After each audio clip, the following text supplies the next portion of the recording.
అందరికీ నమస్కారం. మూడవ మార్గశిర గురువార కథ. మార్గశిర మాసపు 3వ గురువారం రోజున పరమ పవిత్రమైనటువంటి ఈ కథను విని అమ్మవారి అనుగ్రహాన్ని పొందుదాం. మహావిష్ణువుకు ప్రీతికరమైనటువంటి ఈ మాసం ఆయన యొక్క సతీమణి అయినటువంటి మహాలక్ష్మీదేవికి కూడా ఎంతో ప్రీతికరమైనది. ఈ మాసంలో వచ్చేటువంటి మొదటి గురువారం నుంచి 5 వారాల పాటు తనను ఎవరైతే నియమనిష్టలతో కొలుస్తారో వారికి కోరినటువంటి వరాలను ప్రసాదిస్తుంది అమ్మవారు మహాలక్ష్మీదేవి. అయితే ఆ యొక్క వ్రత కథను గురించి ఇప్పుడు తెలుసుకుందాం. వీడియో చూసే ముందు ఒక్క లైక్ చేసి శ్రీమాత్రే నమః అని కామెంట్ చేయండి. మీరిచ్చే చిన్న లైక్ నా ఛానల్ గ్రోత్కి ఎంతో సహాయపడుతుంది. ఇక కథలోకి వెళ్ళిపోదాం. పూర్వం కళింగ దేశంలో ఓ బ్రాహ్మణుడు ఉండేవాడు. ఆయనకు సుశీల అనే కుమార్తె ఉండేది. ఆమెకు చిన్నతనంలోనే తల్లి చనిపోవడంతో సవతి తల్లి వచ్చింది. సవతి తల్లి సుశీలను పెద్దగా దగ్గరికి తీసేది కాదు. ఆమెకు పుట్టిన సంతానాన్ని ఆడించమని సుశీలకు అప్పగించేది సవతి తల్లి. అందుకోసం రోజు ఒక బెల్లం ముక్క ఇచ్చేది. ఆ సమయంలో సవతి తల్లి చేస్తున్న లక్ష్మీ పూజను చూసిన సుశీల మట్టితో లక్ష్మీదేవి బొమ్మను చేసి ఆకులు పువ్వులతో పూజ చేసి తనకు ఇచ్చిన బెల్లం ముక్కను నైవేద్యంగా సమర్పించేది. కొంతకాలం తరువాత సుశీలకు యుక్త వయసు వచ్చింది. తన తల్లిదండ్రులు ఆమెకు తగిన యువకుణ్ణి ఇచ్చి వివాహం చేశారు. ఆమె తన అత్తవారింటికి వెళుతూ తనతో పాటు నిత్యము పూజ చేసే ఆ మహాలక్ష్మీదేవి బొమ్మను కూడా తీసుకుని వెళ్ళింది. అంతటా పుట్టింట్లో గల సిరి సంపదలు కూడా సుశీల వెంట వెళ్ళిపోయాయి. అత్తవారింటి వారు అకస్మాత్తుగా వృద్ధి చెందారు. సిరి సంపదలు చూసి ఆశ్చర్యపడి తమ కోడలి అదృష్టాన్ని మెచ్చుకొని ఆమెను ఆప్యాయంగా చూసుకునేవారు. ఇక పుట్టింటి వారు కటిక దరిద్రులైనటువంటి సంగతి తెలుసుకొని సుశీల చాలా బాధపడుతుంది. ఇక తల్లి దరిద్రాన్ని భరించలేక కొడుకును పిలిచి, నాయనా, మీ అక్క ఇంటికి వెళ్ళి ఏదైనా కాస్త డబ్బు ఇస్తుందేమో అడిగి తీసుకునిరా అని చెప్పి పంపిస్తుంది. ఇక సుశీల ఇంటికి తమ్ముడు వెళ్ళి వారి యొక్క దరిద్రం అంతా కూడా వివరించి చెప్తాడు. వారి యొక్క దారిద్రాన్ని గురించి తెలుసుకుని ఆమె కూడా బాధపడుతూ ఒక కర్రను దొల్లిపించి దాని నిండా వరహాలు పోసి అతనికిస్తుంది. ఆ పిల్లవాడు ఆ కర్రని పట్టుకుని వెళ్తూ ఉండగా దారిలో కర్ర వదిలి వెళ్ళిపోతాడు. ఆ కర్ర ఎవరో తీసుకుని వెళ్ళిపోయారు.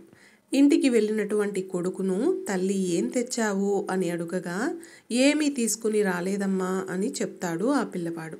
మన దరిద్రం ఇంతే నాయనా అని అనుకుంటారు వారు. అలా కొంతకాలం తరువాత సుశీల తమ్ముడి ద్వారా ఇంటి పరిస్థితిని అడిగి తెలుసుకుంటుంది.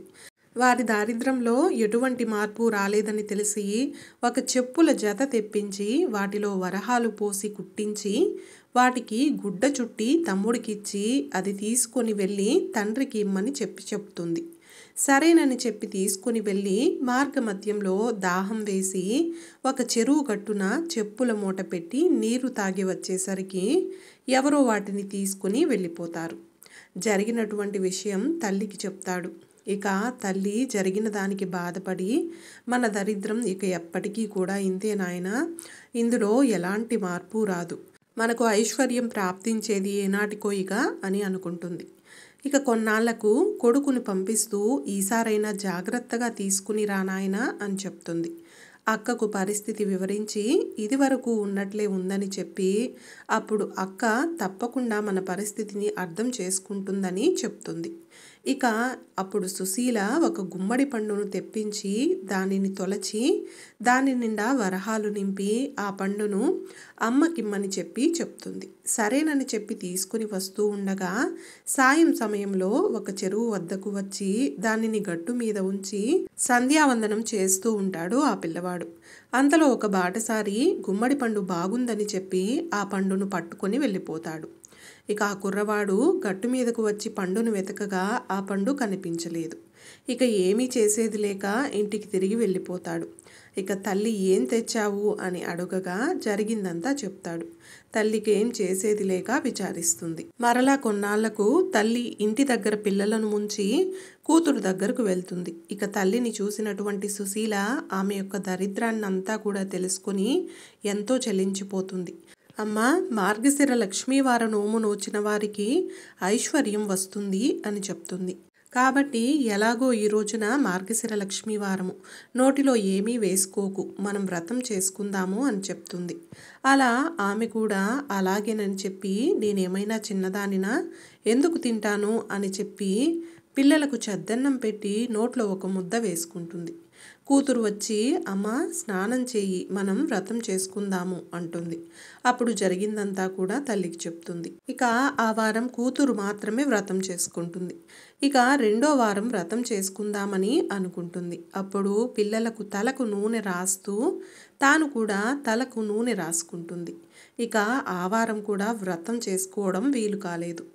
ఇక మరుసటి వారం, అమ్మ ఈసారైనా జాగ్రత్తగా ఉండు అని చెప్తుంది సుశీల. ఇక పిల్లలకు తలదువ్వుతూ ఆమె కూడా తలదువ్వుకొని వ్రతం చేయలేకపోతుంది.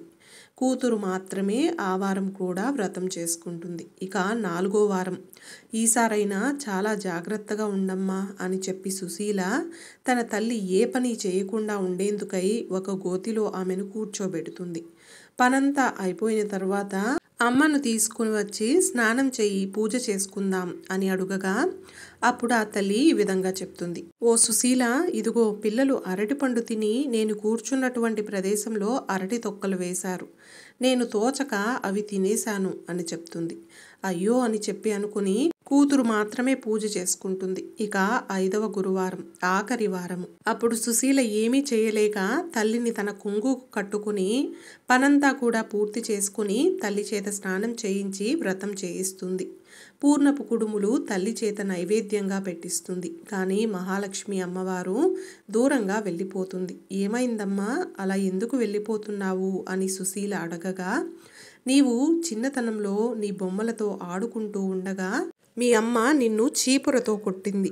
లక్ష్మీ స్వరూపమైన ఆడపిల్లను అలా కొట్టకూడదు, అందువలన నేను స్వీకరించను అని చెప్తుంది. అప్పుడు తన తల్లి చేసిన దానికి క్షమించమంటూ ప్రార్థిస్తుంది సుశీల. మరలా నీ తల్లి చేత వ్రతం చేయించమంటూ మహాలక్ష్మీదేవి అదృశ్యమవుతుంది.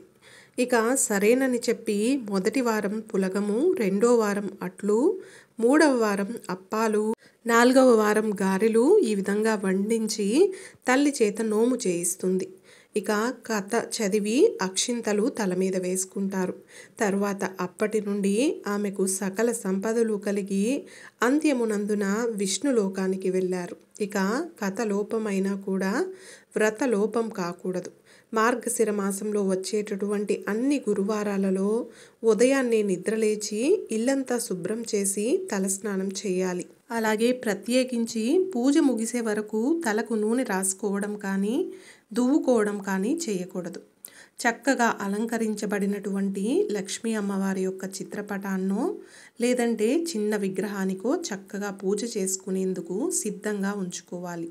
తర్వాత మొదట గణపతికి ప్రథమ పూజ చేయాలి. గణపతి పూజ అనంతరం షోడశోపచారాలతోనూ అలాగే అష్టోత్తర శతనామావళి పూజను చేయాలి. నెల రోజులు కూడా ప్రతి గురువారం ప్రత్యేకంగా నైవేద్యాన్ని సమర్పించాలి. అలాగే మార్గశిర లక్ష్మీ పూజ వ్రత కథను చదువుకొని అక్షింతలు శిరస్సును ధరించాలి. ఇక అమ్మవారికి ఎంతో ప్రీతికరమైనటువంటి ఈ మార్గశిర గురువారం నాడు మరొక చక్కని కథను తెలుసుకుందాం. పూర్వం మగధ దేశంలో ధర్మపురి అనే గ్రామంలో విష్ణుదాసు అనే ఒక నిరుపేద బ్రాహ్మణుడు తన భార్య విష్ణుకాంతతో కలిసి నివసించేవాడు. విష్ణుదాసు సోమరి, దైవభక్తి లేనివాడు. కానీ అతని భార్య విష్ణుకాంత పేరుకు తగ్గట్లే మహాపతివ్రత, విష్ణు భక్తురాలు మరియు లక్ష్మీదేవి భక్తురాలు. అయినప్పటికీ వారింట్లో ఎప్పుడూ కూడా దరిద్రం తాండవించేది.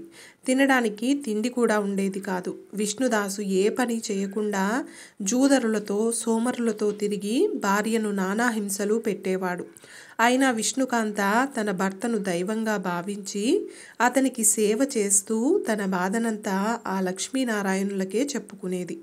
ఇలా ఉండగా పవిత్రమైన మార్గశిర మాసం వచ్చింది. గ్రామంలోని స్త్రీలందరూ స్నానం ఆచరించి తులసికోట వద్ద దీపాలు వెలిగించి నోములు వ్రతాలు చేసుకుంటూ ఆనందంగా ఉండేవారు. వారి ఇల్లు సిరి సంపదలతో ఆనందంతో కలకలలాడుతూ ఉండేవి. ఒక మార్గశిర శుక్రవారం నాడు విష్ణుకాంత పొరుగు వారి ఇళ్లలో జరుగుతున్న లక్ష్మీ పూజను, దీపాల వెలుగును చూసి తన గుడిసెలో చీకటిని, తన దరిద్రాన్ని చూసుకుని కన్నీరు పెట్టుకుంది. పొరుగున ఉన్న ధనవంతురాలైన సుమతి అనే ఆమె విష్ణుకాంతను చూసి ఇలా అంటుంది. ఓసి విష్ణుకాంత, నీ పేరే విష్ణుకాంత, కానీ నీ ముఖంలో కాంతి లేదు, నీ మెడలో మాంగళ్యం తప్ప మరో ఆభరణము లేదు. నీలాంటి దరిద్రురాలు ఈ పవిత్రమైన మాసంలో మా కంటపడడం మా దురదృష్టమని హేళనగా నవ్వింది. ఆ మాటలు విష్ణుకాంత గుండెల్లో బాణంగా గుచ్చుకున్నాయి. ఆమె ఆ అవమానాన్ని భరించలేక తన దరిద్రాన్ని పోగొట్టుకోవాలని, ఆ లక్ష్మీదేవి కరుణను పొందాలని గట్టిగా సంకల్పించుకుంది. ఆమె దుఃఖాన్ని, ఆమె ఆర్తిని గమనించిన లోక సంచారి అయిన నారదుడు ఒక వృద్ధ బ్రాహ్మణుని రూపంలో ఆమె వద్దకు వచ్చాడు. అమ్మా, ఎందుకు విచారిస్తున్నావు? నీ కన్నీళ్లకు గల కారణమేమిటి అని మృదువుగా అడిగాడు. ఇక విష్ణుకాంత తన గోడును ఆయన ముందు వెళ్ళబోసుకుంది. ఇక నారదుడు కరుణతో, అమ్మా చింతించకు, సకల సంపదలకు అధిదేవత అయిన జగన్మాత లక్ష్మీదేవిని ప్రసన్నం చేసుకోవడానికి మార్గశిర మాసాన్ని మించిన సమయం లేదు. అందులోనూ ఆమెకు అత్యంత ప్రీతిపాత్రమైన శుక్రవారం నాడు చేసే పూజ అత్యంత ఫలితాన్నిస్తుంది. నీవు రాబోయే మార్గశిర గురువారం నాడు కానీ శుక్రవారం నాడు కానీ ఈ అష్టలక్ష్మి వ్రతాన్ని ఆచరించు, నీ దరిద్రం గడ్డిపోచలా ఎగిరిపోతుంది అని వ్రత విధానాన్ని ఉపదేశించాడు. మార్గశిర గురువారం నాడు సూర్యోదయానికి ముందే స్నానం చేసి శుభ్రమైన వస్త్రాలు ధరించాలి. ఇంటిని అలాగే పూజా మందిరాన్ని, తులసి కోటను ఆవు పేడతో అలికి ముగ్గులతో అలంకరించాలి. లక్ష్మీదేవి ప్రతిమను కానీ, చిత్రపటాన్ని కానీ, తులసి కోటను కానీ అష్టగంధాలతో, పసుపు కుంకుమలతో, తామర పువ్వులతో అలంకరించాలి. ఆవు నెయ్యితో 2 వత్తులు వేసి దీపాన్ని వెలిగించాలి. ఆ దీపంలో అష్టలక్ష్ములు ఆవాహనై ఉంటారని భావించాలి. శ్రీ సూక్తం, లక్ష్మీ అష్టోత్తర శతనామావళి వంటి స్తోత్రాలు పఠిస్తూ అమ్మవారిని పూజించాలి.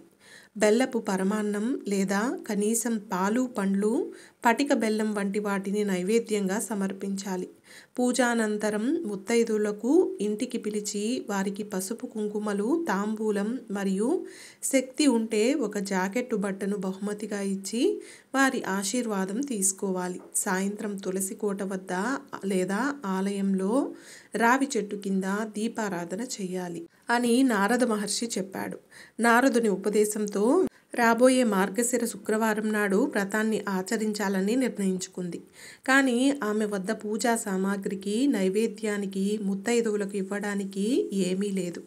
ఆమె తన భర్త విష్ణుదాసు వద్దకు వెళ్ళి, స్వామి, నేను మార్గశిర శుక్రవార వ్రతం చేయాలనుకుంటున్నాను. దయచేసి ఈ ఒక్కరోజు మీరు ఏ పనైనా చేసి కొద్దిగా డబ్బు తీసుకురండి అని వేడుకుంటుంది. ఆశ్చర్యంగా విష్ణుదాసు ఆ రోజు జూదానికి వెళ్లకుండా అడవికి వెళ్ళి కట్టెలు కొట్టి వాటిని అమ్మి కొన్ని నాణాలు సంపాదించి భార్య చేతిలో పెట్టాడు. అది ఆమె వ్రత సంకల్ప బలం యొక్క మొదటి ఫలితం. విష్ణుకాంత ఆ కొద్దిపాటి డబ్బులతో పూజా సామాగ్రి తెచ్చుకొని అత్యంత భక్తి శ్రద్ధలతో మార్గశిర శుక్రవార వ్రతాన్ని ఆచరించింది. ఆమె మనసులోని ఆర్తి, ఆమె కళ్ళలోని భక్తి నేరుగా వైకుంఠంలోని లక్ష్మీదేవి హృదయాన్ని తాకాయి. ఆ రోజు రాత్రి లక్ష్మీదేవి ఒక వృద్ధ సుమంగలి రూపంలో విష్ణుదాసు కలలో కనిపించి, నాయనా, నీ భార్య మహాపతివ్రత, నా భక్తురాలు. ఆమె భక్తికి నేను ప్రసన్నురాలినయ్యాను. మీ ఇంటి పెరట్లోని తులసి కోట కింద 7 బిందెల బంగారపు నాణ్యాలు ఉన్నాయి. అది నీ పూర్వీకులు దాచిన ధనం. నీ భార్య పుణ్యం వల్ల అది మీకు తిరిగి దక్కుతుంది. ఈ సంపదను ధర్మకార్యాలకు, వ్యాపారానికి ఉపయోగించి సుఖంగా జీవించు. నీ భార్యను కంటికి రెప్పలా చూసుకో అని చెప్పి మాయమైంది. ఇక విష్ణుదాసు ఉలిక్కిపడి లేచి జరిగిందంతా తన భార్యకు చెప్పాడు. ఇద్దరూ కలిసి పెరట్లోని తులసి కోట కింద తవ్వి చూడగా వారికి నిజంగానే 7 బిందెల బంగారు నాణ్యాలు లభించాయి. ఇక వారి ఆనందానికి అవధులు లేవు. ఆ రోజు నుండి వారి జీవితం పూర్తిగా మారిపోయింది. విష్ణుదాసు తన దుర్వ్యసనాలను పూర్తిగా మానేసి ఆ ధనంతో ఒక పెద్ద వ్యాపారాన్ని ప్రారంభించి నీతి నిజాయితీతో అతి తక్కువ కాలంలోనే ఆ నగరంలోనే అత్యంత ధనవంతుడయ్యాడు. ఇక విష్ణుకాంత ఎంతటి ఐశ్వర్యం వచ్చినా గర్వపడలేదు. ఆమె ప్రతి మార్గశిర శుక్రవారము మరింత వైభవంగా వందలాది మంది ముత్తైదువులను పిలిచి అన్నదానము, వస్త్రదానము చేస్తూ లక్ష్మీదేవి వ్రతాన్ని కొనసాగించింది. ఒకప్పుడు ఆమెను చూసి హేళనగా చేసిన సుమతి కూడా ఇప్పుడు ఆమె పాదాలకు నమస్కరించి ఆమె ఆశీర్వాదం తీసుకునే స్థాయికి వచ్చింది. ఈ కథ మార్గశిర మాసం మహిమను, లక్ష్మీదేవి యొక్క కరుణను తెలియజేస్తుంది. ఈరోజు స్త్రీలు తమ సౌభాగ్యం కోసం, తమ కుటుంబం యొక్క ఐశ్వర్యం కోసం చేసే పూజకు అనంతమైన శక్తి ఉంటుంది. భర్త దుర్మార్గుడైన భార్య యొక్క పాతివ్రత్యం, ఆమె భక్తి అతన్ని కూడా మార్చి వారి కుటుంబాన్ని ఉద్ధరించగలిగిందని ఈ కథ నిరూపించింది. చూశారు కదండి, ఈరోజు మనం 3వ మార్గశిర గురువార వ్రత కథను గురించి తెలుసుకున్నాం కదా. ఈ వీడియో మీకు నచ్చినట్లయితే ఒక్క లైక్ చేసి నా ఛానల్ని సపోర్ట్ చేయండి. ఇంకా మరెన్నో ఇంట్రెస్టింగ్ వీడియోస్ కోసం నా ఛానల్ని సబ్స్క్రైబ్ చేయండి. Thanks for watching.